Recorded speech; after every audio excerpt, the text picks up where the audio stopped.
최상목 권한대행이 마은혁 헌법재판관 후보자를 빼고 여야 추천으로 2명만 임명한 것을 두고 많은 논란이 되고 있습니다. 심지어 쫄보같이 국무회의 때 욕을 바가지로 먹어 울먹거리기도 했다는데 권한대행이 이런 모습으로 보도까지 되니 국격이 정말 많이 떨어지는 것 같습니다. 빨리 최상목도 이번 내란 사태의 피의자인 만큼 법적 처벌을 반드시 받아야 한다고 보는데 오늘 유시민 작가가 유튜브에 출연해 이번 최상목이 헌법재판관 후보자 2명만 임명한 것을 두고 내년 초에 판결이 날 윤석열의 탄핵 심리에 대해 설명하는데 관련된 중요한 영상 보시고 이어가겠습니다. 수상해 지금. 지금 이제 수상한데 안 수상한 척하는 거죠. 네, 여야 합의라는 게 무슨 개소리야. 네. 국회에서 통과돼서 왜 합의가 된 걸로 봐요. 이게 어떤 행위냐 하면 최민희 지금 국회 과방위원장을 네. 작년에 방통위원. 방통위원으로 국회 추천 목소로 보냈더니 네. 윤석열이 법제처에 뭐 심의 보내놓고 7개월 동안 임명을 안 했잖아. 그렇습니다. 그래갖고 방통위가 저 사태가 난 거잖아요. 네. 그거하고 똑같은 거예요. 이거는 인사권이 대통령한테 없어요. 국회가 추천하는 국회가 선출하는 자를 임명하도록 헌법에 되어 있는 거라고요. 그렇죠. 이것도 월권이야. 이건 탄핵할 수밖에 없을 것 같아요. 이거는 그냥 이거는 암세포야.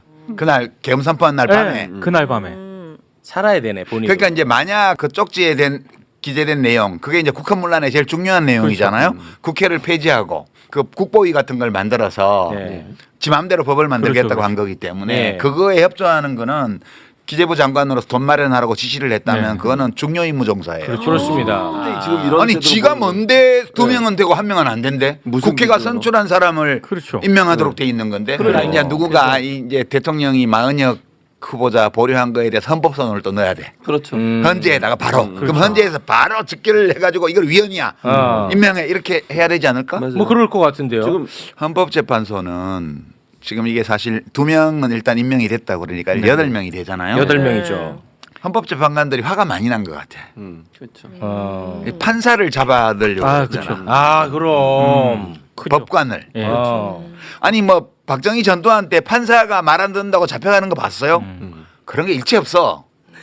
고문 피해자들이 법정에서 아무리 고문당했다고 상처 딱지 보여줘도 들은 척도 안 했던 사람들이에요. 판사들이. 네.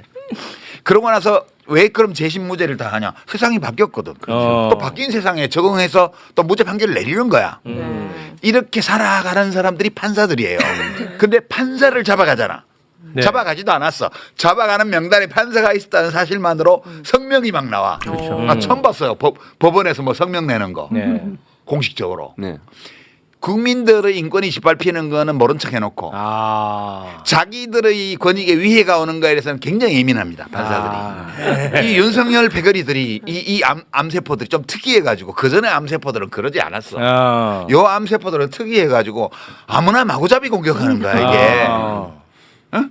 그래갖고 뭐 유전자 변이를 시키려고 막 공작을 하는데 말 잘 안 들어. 그럼 잡아서 들고 패려고 그러는 거야. 그래서 중앙선관위원장 노태학 중앙선관위원장도 대법관이에요. 대법관 고문하려고 그랬어요. 예, 그다음에 김명수 전 대법관. 맞아요. 그다음에 현 부장판사. 뭐 야당 대표 무죄 줬다고. 이거는 과거 어떤 독재자들도 왜냐하면 이거 할 필요가 없기 때문에. 쓸데없는 일을 해가지고 지금 판사들이 열받게 한 거구나. 그러고 왜냐하면 대법관을 건드리는데 헌법재판관이라고 해서 건드리지 말란 법이 없잖아. 그 윤석열이 다시 돌아온다고 생각해봐. 그럼 너희 새끼들 내가 지난번에 있을 때 빨리 기각 안 했지 다 잡아들여 이렇게 할지 모르잖아. 공포감만큼 강력한 감정이 없어요. 그래서 윤석열이 180일 동안 헌법재판소가 결정을 못 해가지고 헌법에 따라서 180일 동안 결정 못해서 다시 돌아오는 걸 생각해봐요. 큰일 나지. 뒷골이 땡기는 거야. 그러네. 기각 못해. 탄핵 기각하면 죽는 거야. 헌법 재판소. 그걸 비굴하게 살려달라는 비는 꼴인데 뭐하러 그렇게 하겠어. 인용해갖고 보내버리고. 요렇게 그러니까 6명 체제로 의결하는 문제에 대해서 토론 중이다라고 한 얘기는 6명이 만약에 그냥 추상적으로 6명이서 의결을 하는 것이 타당해 안 해. 이러면 합의가 어려울 거예요. 그렇죠. 왜냐하면 7명 이상 하도록 돼 있기 때문에. 근데 만약 6명이 어떤 안건에 대해서 6명이 만장일치가 됐어. 그러면 3명이 더 있으나 없으나 결론이 같잖아. 그렇죠. 왜냐하면 9명 체제가 돼도 6명 이상이 찬성하면 되니까. 같은 찬성이 되면 인용이 되니까. 인용이 되기 때문에. 네. 그러니까 6명 모두가 탄핵 인용이다. 이렇게 되면 6명이서 의결해도 9명이 한 거나 결과가 동일하기 때문에 네. 이건 돼. 라고 헌법재판관 6명이서 결정을 하면 네. 6명 모두가 인용일 경우에는 할 수 있어요. 그러나 한 사람이 반대해서 기각 이건 결정을 못 해. 왜냐하면 7명 이상 하도록 돼 있기 때문에. 네네네. 3명이 더 있을 때 결과가 바뀔 수 있잖아. 그렇죠. 6명 모두가 탄핵 인용이다. 이러면 9명이 있으나 6명이 있으나 결과가 똑같아. 그렇죠. 이 경우에 우리가 의결을 해도 되냐 안 되냐. 이 문제를 논의하고 있는 거예요. 이 문제를 논의하려면 이 건 심리를 계속해가면서 윤석열 탄핵 건 심리를 계속해가면서 야 이거 인용해야 돼 기각해야 돼 라고 서로 이렇게 맞춰본 다음에 모두가 인용이다. 그럼 모여서 결과가 같기 때문에 우리가 만장일치로 인용하자. 그래서 결정해버려. 그러면 윤석열 쪽에서 왜 6명이 있어야 안 돼? 라고 우리 헌법소원 낼 거야? 그럼 또 우리한테 가져와. 헌법재판소의 결정은 유권 해석을 할 수 있는 다른 기관이 없어요. 없죠. 네. 거기다가 이제 유일하게 할 수 있다면 법원에다가 이거는 무효다라고 청구할 수 있는데 대법관을 잡아다 줘 팬다고 그랬잖아. 아, 그러네. 전직 대법원장을 팬다고 그랬잖아. 이거는 법원에 갖고 가도 안 돼요. 안 돼.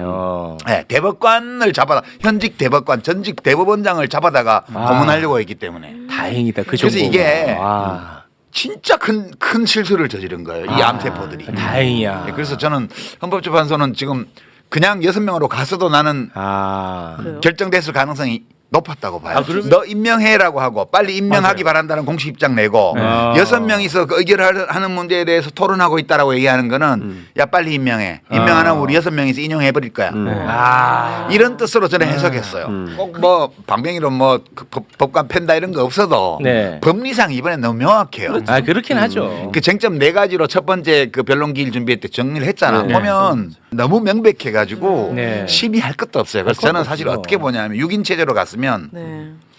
2월 중순이 넘어가기 전에 끝났을 거다 이거. 아, 오히려 속도가 빨랐을 오히려. 거다. 예. 왜냐하면 만장일치가 되면 바로 결정할 수 있기 때문에 확인이 빨라요. 근데 지금 일단 2사람은 더 했잖아. 그렇습니다. 그러면 절차를 또 민주당에서 밟겠지. 헌법소원 내든가 이래가지고 헌법 한 명 더. 신속 심리해서 한 명 마저 임명하게 해달라고 해서 네. 그렇게 해서 9인 체제로 가서 빨리 끝내야 돼요. 나는 아무리 늦어도 2월 말을 안 넘기리라고 봅니다. 헌재가. 예. 네, 그렇습니다. 윤석열의 암세포가 다른 암세포와는 달리 너무 큰 실수를 저질러 버렸고 진보 보수를 떠나 법리적으로 너무나 똑 떨어진 죄를 저질렀기에 유시민 작가가 말하는 것처럼 탄핵 인용이 떨어지지 않을까 싶습니다.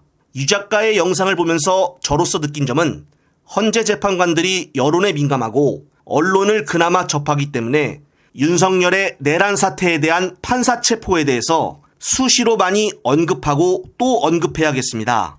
구독자님들은 어떤 생각을 갖고 계신가요? 댓글 달아주시면 꼼꼼히 체크해 다음 영상 제작에 참고하겠습니다. 내년 2월 안에 윤석열의 탄핵 인용이 만장일치로 되길 간절히 바라며 또 새로운 소식으로 다시 찾아오겠습니다. 끝까지 시청해주신 여러분 진심으로 감사드립니다. 고맙습니다.